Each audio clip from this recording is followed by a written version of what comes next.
The Toyota Yaris is a great car. It looks good, it sells well, it drives well. But when Mazda decided to rebadge and sell the Yaris in Europe as the new Mazda 2 hybrid, there was uproar. Hello, I'm David from Eden Motor Group, and this is the new Mazda 2 hybrid. But let's answer the question then, shall we? Why are Mazda rebadging the Yaris as the new 2? Well, there could be a number of reasons. Mazda and Toyota work together on a lot of projects, actually. In America, up until very recently, the Toyota Yaris over there was actually a rebadged Mazda 2. And supposedly, if the rumors are true, Lexus are going to be fitting Mazda's Skyactiv X engine technologies into their new cars. But that begs the question, why does it happen? Well, most likely it presents less risk for both manufacturers. It also helps when ordering components for various bits and pieces on a car. If you can order more of them, and you will be ordering more of them between two manufacturers, then you're more likely to get more money off those components, and they're more likely to supply you because they want to supply and get the most money. And as there's a supply issue right now, that could be a reason as well. But crucially, the why doesn't matter. What it has to do is fit the Mazda bill. It has to be a quality product, fun to drive, priced and spec'd well. And it has to look good too, but I'll let you be the judge of that.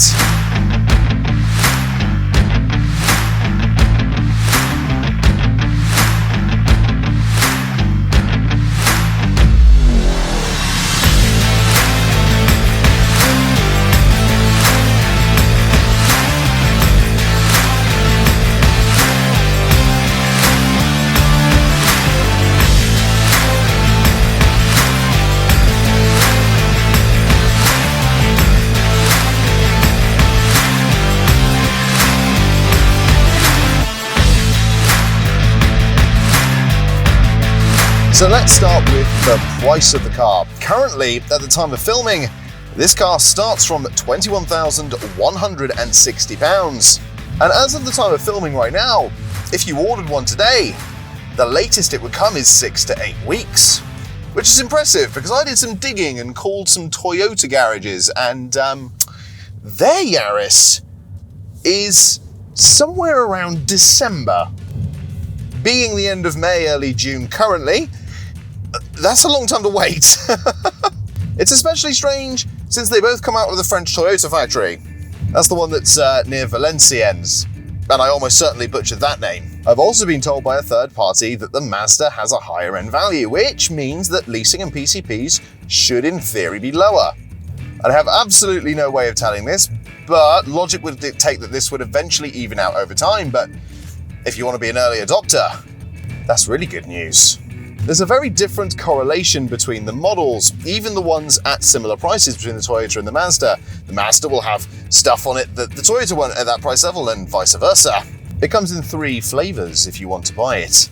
The Pure, which you get headlights with automatic high beams, you get rear LED combination lights, you get some nice black fabric trim inside, an electric parking brake, a 7-inch color touchscreen display, you get Android Auto and Apple CarPlay as well. You get dynamic radar guided cruise control as standard. That certainly fits the Mazda bill. You get an EV drive mode with absolutely every model, vehicle sway warning and steering assist and pre-crash safety systems galore. There is of course more too, and you can check the link in the video description if you want to see the model range. But moving on to the mid-range. You get 15-inch alloy wheels, you get the same 8-inch color touchscreen display that's in this model, you get smart keyless entry, and for just under £1,000, you can add the comfort pack. This adds front LED fog lights, some different body moldings as well in gloss black, you get rear LED combination lights with LED turn signals, and you get sportier seats too, and you get dual zone climate control and a digital speedo. Same with the one we've got in here. But then of course you move over to what we're in today. This is the Select, and this one starts from £24,475. For all those Queen's heads, you get 16-inch alloy wheels, and you get front and rear sensors to complement the parking camera. You get rear privacy glass and upgraded digital gauge cluster. You'll get a windscreen projected head-up display as well, which is nice and clear. and even shows you your revs, which I really like. You get wireless charging, ambient lighting, and a static detection system for parking. So you have sensors, camera, and a static detection system. They really don't want you to hit this one when you're reversing, do they? Speaking of liking things, why don't you hit the subscribe button or the like button? That lets us know that you're enjoying the video. You can also unsubscribe at any time for free, and it's free to subscribe. So why not? Get updated on the latest news. I'm gonna have to open a window for a second. It's incredibly hot in here. I always make sure I don't put on the aircon so that you can actually hear what the car sounds like without any sort of fan interruption. And on a day like today, where it's 1 billion degrees, it means that I'm sitting here basically boiling to death. So let's talk about the quality of the vehicle, because that's the next thing on the list. Mazda drivers are used to a high quality standard interior, and they won't be disappointed here, to be honest. The seats in particular are lovely. Supportive, comfortable, and they got these bolsters, which means that when you throw it into a corner, you don't get thrown around at all. Which definitely brings us on to the driving, because you're going to want to throw it into a corner.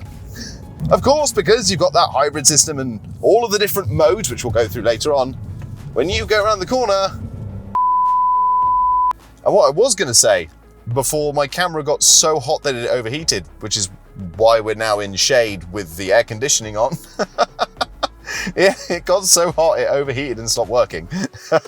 What I was going to say is that, of course, Mazda know how to set up a car, the MX-5, and of course, Toyota know how to set up a car, GT86, GR86.